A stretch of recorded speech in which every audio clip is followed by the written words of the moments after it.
Hello, dear friends. It's William Sovik here once again, or once more, I should probably say, for this episode. And I will tell you why in a little bit.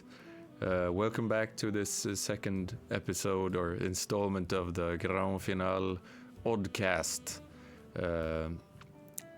This is a thing or some videos that I'm making to tell you a little bit about our upcoming album. And probably not a little bit. I'm making them to ramble unnecessarily long about the mundane things that I do. And if anyone watches this, then I'm very grateful. And if no one watches it, that's fine too. I will do it anyway. So I'm back here at the Bunkern in my rehearsal space, and last time I talked a bit about it was sort of like an introduction, I suppose, just telling you about that we had this new album coming out on May 17th, and I was talking about my process surrounding, I don't know, releasing music, and I was just rambling as usual. But today I thought that I'd talk a little bit about the album name and the artwork, because I don't think that I ever said last time what the album is actually called. And the name of it is Once More, Dear Friends, which is why I always greet you with hello, dear friends. And the reason for why, well, it's been sort of a journey arriving at this particular album name.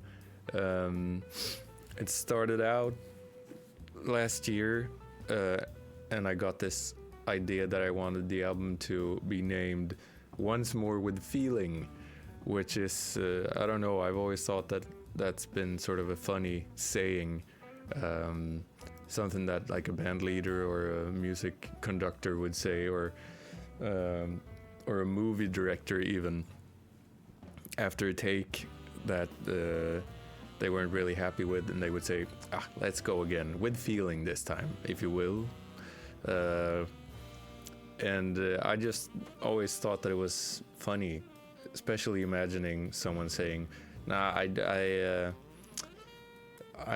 playing music without feeling today. I'm not feeling anything today. I'm playing without feeling. I've always thought that was funny, and so I just thought that, well, I could name it that, and it's also a phrase that people, I think, sort of know. Once again, with feeling, it seems like a phrase that gets thrown around in, I don't know, pop cultural circumstances perhaps, or in TV series, or I don't know, movies. And I had this idea that the album cover would be me sort of dressed like an insane music conductor with the stick and everything. And I would have my band in front of me in really fancy clothing, and I would go like, rah! But then it dawned on me that would be incredibly impractical to realize. I would have to like rent out a concert hall, and I would have to find these super fancy clothes for my band. It would just be such a hassle, and probably quite expensive. So I decided not to go with that title, because I didn't have any other sort of artwork idea that I thought would work with that title. So I just let that go. And then in the band, we talked a bunch about last year just naming the record Sandwich, just Sandwich, nothing else. And I really like that too, and I still feel like I have to do a record called Sandwich one day. I did actually make sort of a mock-up cover for that one that I will show you in just a few seconds. But the reason for why we said, it would be super fun having an album called Sandwich, I don't know if we were ever serious about it, but I was sort of serious about it for a while. Serious enough to make a mock-up album cover, obviously.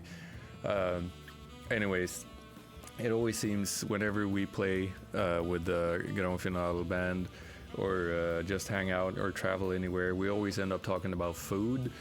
And it seems like all of our rehearsals usually start with us talking about food or sandwiches specifically for like 30 minutes before we get going with the playing of the actual music. So that seemed like a fitting title, and I also thought that it's sort of a very short and snappy, and it's also very strange that someone would call their music album Sandwich. It seems like something that would intrigue people, maybe, and something that people would remember. And I still think it's a good idea, but I don't know, I just felt like it wasn't right right now. But I did do a mock-up album cover, and it looks this was sort of what I had in mind down in the corner here. It's just a sandwich, really. It's on a yellow background.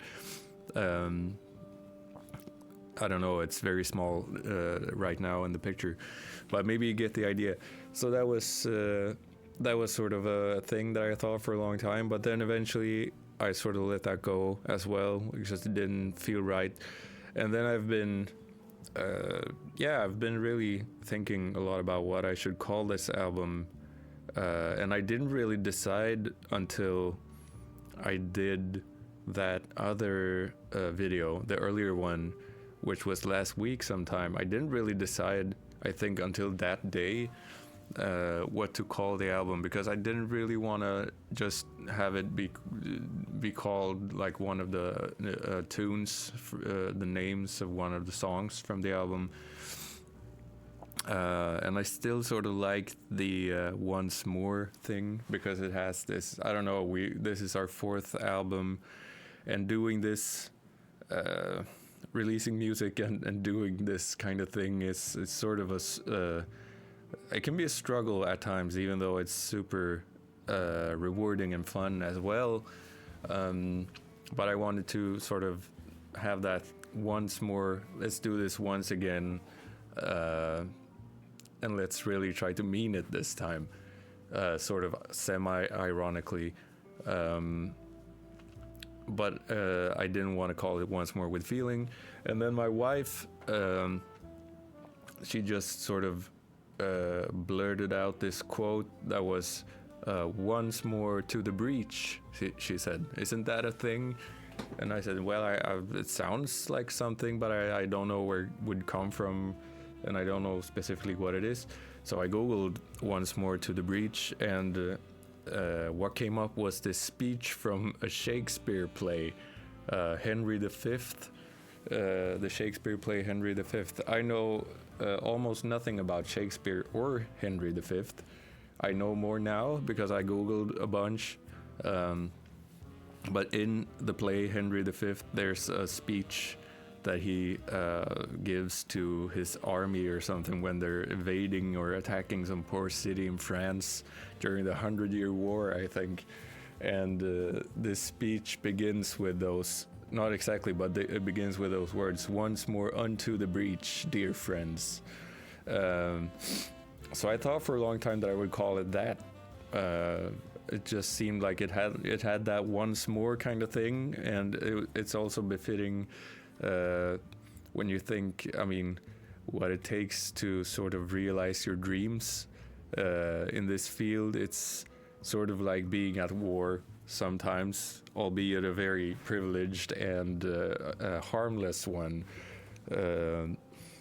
So I kind of wanted to do something with that, and also I've always been really into sort of heavier music. I've always listened to a lot of rock music and metal music and hardcore music and punk and all those kinds of stuff. And I've always been really into sort of the black metal and the death metal aesthetics. Not always the music, but the aesthetics, like all of their logos and all of their the band photos in the black metal world are hilarious. If anyone wants a pick-me-up, I urge you to Google like worst black metal band photos or something like that. It's so much fun with these super completely insane Satan worshippers, sort of dressing up in masquerade costumes, trying to make dangerous poses in the forest with really sort of cheap-looking makeup on their face. It's very fun.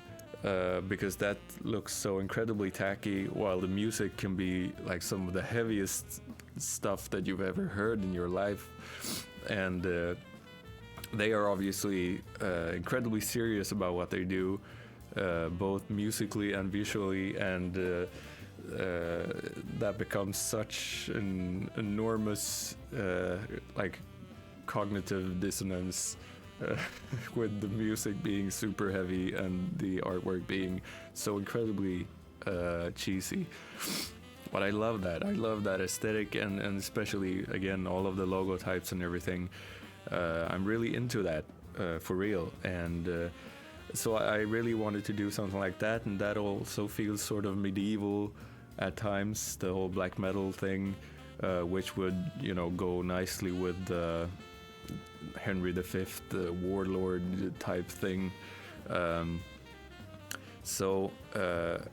Yeah, I was determined that I would call it Once More Unto the Breach, Dear Friends. And we even took some photos that would be like crappy black metal kind of photographs that I could use for the cover. Me and Victor, who's the bass player in the band, who's also a great photographer. So we did that, and afterwards, when I was actually starting to work on the actual artwork, or the album cover, I should say, it just felt so incredibly violent all of a sudden, and I'm not a violent person at all.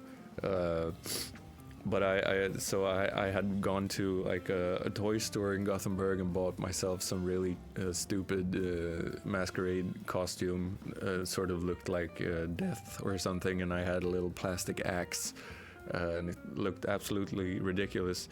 But then when I sort of got out into the woods there and with some proper like camera work and stuff, it looked sort of, it still looked incredibly cheesy, and it's sort of like an insane person in a masquerade costume in the forest with a plastic axe, which is exactly what it was, or what it is.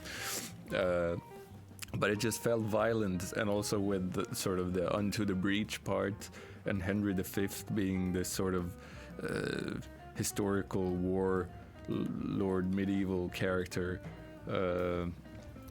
All of it just felt violent. So I decided to just take out the Unto the Breach part, which felt like the most violent part to me, and just keep the rest as it was. So that Once More Unto the Breach, Dear Friends became Once More Dear Friends, which feels much more benign to me. And it still has that once more thing, sort of like a pep talk, and to my dear friends who I make the music with, obviously, and everyone who wants to listen to it. I consider most people to be, or not most people, but I consider a lot of people to be dear friends, and I think that we should just keep going and do this once again, once more. So that was what I ended up with. And the artwork that I did, I will show you the first draft that I had, which was this thing. Again, I don't know if you can see it, it's so small, but this here is me, and this is the plastic axe that I that I bought in the toy store. But I did make it super big afterwards in Photoshop, because I wanted it to look really ridiculous and over the top, which it obviously does. And then I exchanged the background, like the actual background, for a picture of like a forest fire or something that I found online. So this was the original idea.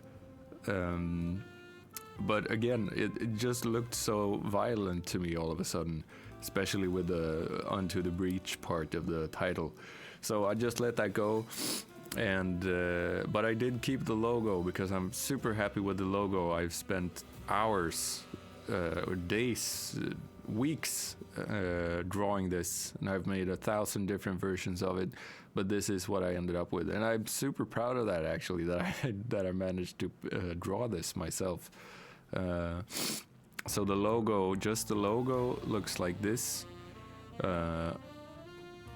although this is the white version, and it doesn't have any outlines or grit on it, but this is like the clean white, just untampered with version, and I'm super happy with that. So I decided that I wanted to keep that, and then I just put that on the like the orange sort of forest fire background, and ended up with this thing. So this is the album cover, and I'm super happy with it. The logo is really cool, and I really like this font that I used to write. I mean, again, you can probably not see it because it's so small here, but the font is super cool. That I used to do the title in, and it's this guy on YouTube and Instagram called I actually don't know his name, unfortunately, or I can't remember his name, at least right now. But he has a channel on YouTube and Instagram account called Spearhead Metal Art or something like that. I think he's Irish, an Irish guy, but I do think he lives in Sweden right now, actually. But he makes absolutely incredible artwork for like real metal bands, and he's a real graphic designer who works only in this field, and I've been watching him a lot lately, and I was super inspired to do something like that for this album. So yeah, I'm very happy with that. And then I did a version of the picture of me in the forest for the inside of the album, which is this one. So in order to make it seem a little bit less violent, I cut out the axe and I replaced it sort of with like a Gandalf staff. So this is sort of a wizard's staff instead, but it's still me in the forest, and there's the fire in the background, and I have my incredibly cheesy toy store outfit on. So obviously it's still a sort of an insane looking person with a wizard's staff. I don't know if that's much better than with an axe, but it does seem less violent, and in combination with not having the title be as sort of war-inspiring, I just feel this. Yeah, this was a better fit, I think. And also it's fun to have it on the inside because you can open it and then there's another picture of the actual person. And I guess some people might argue that it's weird having sort of a metal themed album for my band, because the music obviously doesn't sound anything like metal music, or I guess maybe it sounds a little bit like metal music sometimes, but for the most part it certainly does not do that. But I am very inspired by that whole scene and that aesthetic, and I'm sure that it has seeped into my music somehow. Even if no one can hear it, I will know it for sure, and this is also a way of showing that off, sort of. And I've also always been super into the idea of making artwork that like really contrast the stuff on like the actual music on an album. I've always liked that, and also I've always liked having sort of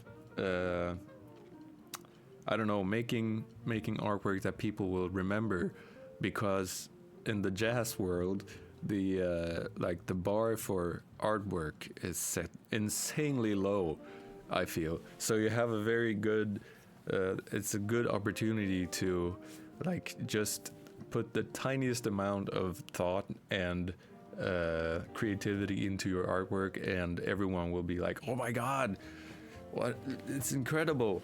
Because I did work for many years as a production manager at a real jazz club, and we had a lot of like super big artists come through, and I would sit there and receive like press photos and stuff from a lot of these artists, and it's incredible how incredibly bad a lot of it can be, and how uninspired a lot of it can be. A lot of the artwork in the jazz world just feels like people against a brick wall or something, often holding their instruments to show that we're musicians and we're playing music. Or either that, or you can go like the sort of the ECM kind of route if you like. You could do like an artsy photograph, like a black and white photograph thing, or you could do sort of an abstract painting, very minimalist, but otherwise just like people against a wall, or people just lined up somehow. And that's, I mean, all of that is fine if you like that, but I like to do artwork that sort of confuses people maybe a little bit, and that also sort of intrigues people. Why is there an insane person in a masquerade costume with a wizard staff in the forest that's apparently on fire as well? Why is that on the inside of a jazz album? One might ask oneself. Which is a completely legitimate question. But I think that if you do put some thought into it, and if you try to be creative, and if you dare to like think outside of the box, especially for what your genre usually is, I think people remember it. It would be awesome to see like a metal band do just artwork that was like super pink and fluffy, and or like cute little animals, or something that's so inherently not evil or like heavy. And in the same way, I think that it's fun to do like a jazz album where you have this kind of aesthetic as well. So I've always been into that, and I also don't really feel bound by. I've never felt bound by the music necessarily, because I'm such. I'm really not a conceptual kind of person in that way. Whenever I write music, or whenever I come up with, when I guess it starts there. Whenever I write music, I never try to, at least consciously, articulate any specific things or feelings or places or whatever. I know a lot of people. Friends and colleagues who are incredible musicians and composers, who will be very specific about what they write sometimes. It's like, I wanted to articulate that one day last year when it was snowing and the light was hitting at this specific angle at this specific time during the day, and it created this atmosphere that was really cool, and I wanted to articulate that in music. And someone will try to articulate, I don't know, the clouds in the sky, or the birds in the trees, or whatever. But I've never done that at all. Of course, everything I write is inspired by all of the things that I've experienced in my life, and all of the people that I've met, and all of the music that I've heard, and all of that stuff, obviously. But I don't ever consciously or specifically try to articulate any of that in music. If I do claim that, it's usually, if I ever do claim that that's the case, that's usually an afterthought. And quite often when I write music, I will just like plop my hands down on a piano, or on play some random notes on the guitar, or sing some like hum or whistle some random melody into the voice memo on my phone, and then I will sort of force that into being a tune or a composition, and then I might realize afterwards, like, oh, this sort of reminds me of this thing, or that time when I felt that way, or that experience that I had at that specific place in that specific time. But I never start in that direction. So I'm very unconceptual in that way, which also gives me a lot of freedom when it comes to titles and stuff. Usually I just, I choose whatever is near to me when I am writing music.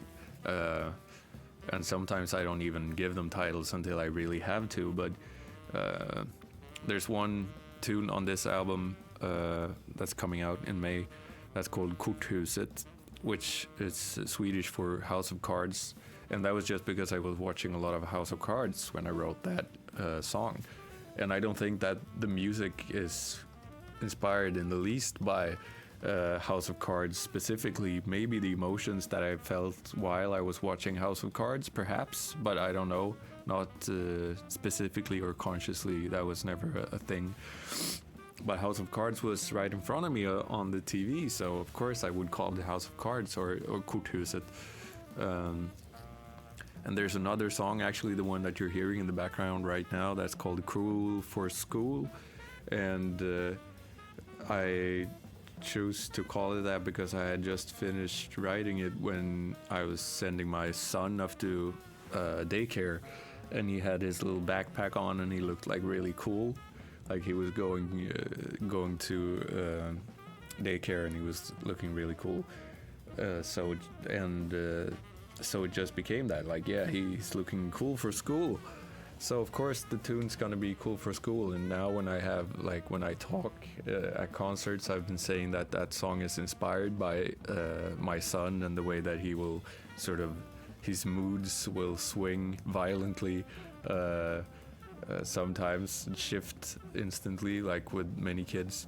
And that's why the music does that too, which is, I'm quite sure that that's not how it was when I wrote that song. It's just something that I've constructed afterwards because it sort of works, and it works with the title as well. But I don't think that I was trying to specifically articulate that when I wrote that music. And it's the same thing with the album titles for me, really. I mean, since I never start with like a overarching idea for an album or for anything, really, I can just call the album whatever. So that was really the case this time. But I did feel that I wanted this sort of once more, come on people, let's do this together, dear friends, once more, if you will, thing to the album this time. So I'm very glad that my wife mentioned the Henry V quote to me, even though I was sort of on the fence for a while about that too, because as I said, I know very little about Henry V. I have Googled it a bit now since deciding to call the album, use a partial quote from him as my album title. And I even Googled last week or whenever it was, like, was Henry V a good guy? Because I don't know, and I still really don't know. I think he was probably as terrible as most medieval warlords were. I don't think that he was any better or worse probably than anyone. So I still don't know. But the music and the album has nothing to do with Shakespeare or Henry V. It's just that I sort of like that quote, and I sort of like that whole speech actually that's in the Shakespeare play. So if you want to check it out, you can Google Shakespeare Henry V speech or something like that, and it will come up. And it's sort of nice because he's talking to his army, but it seems very heartfelt, and it really seems like he's sort of talking to them not as their overlord, but as one of them, sort of, that we're doing this together. And I'm not for the war thing at all, but I do like that sort of let's do it together mentality, even if it's just something as mundane as making music and working with jazz or whatever. I don't know. But I like that I get to do this together with my dear friends. It's wonderful. And I hope that I get to continue to do this with my dear friends as well, of course. Well, this is how the album will look anyway. And it comes out on May 17th. I'm super excited to share it with you. And if anyone has watched me ramble about this for, Jesus Christ, almost more than half an hour now, well, I in that case, I tip my hat to you, dear friend. And if not, I will keep doing these videos, and maybe you'll watch one someday. Or not, I don't know. Anyway, that's it for now. I will see you soon, and the next time it will be an interview with with the guitar player of the band, Joel Fabiansson. So stay tuned for that, and take care. Bye now, dear friends.